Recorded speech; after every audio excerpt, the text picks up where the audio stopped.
কিয়ামতের দিন মিজানের পাল্লায় সবচেয়ে ভারী আমল কি হবে?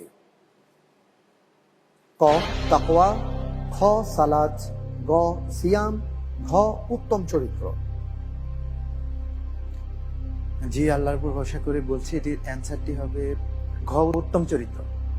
উত্তম চরিত্র। জি। সালাত নয়, না।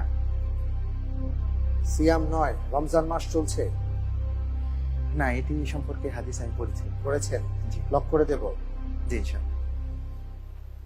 ফ্রিজ করে দেয়া হোক। ঘ উত্তম চরিত্র সঠিক উত্তর। আলহামদুলিল্লাহ। আলহামদুলিল্লাহ। প্রিয় দর্শক, আপনারা শুনেছেন রাসূল সাল্লাল্লাহু আলাইহি ওয়াসাল্লাম বলেছেন, যার উত্তম চরিত্র হবে কিয়ামতের দিন মিজানের পাল্লায় তার আমলনামা ভারী হবে। আল্লাহু আকবার।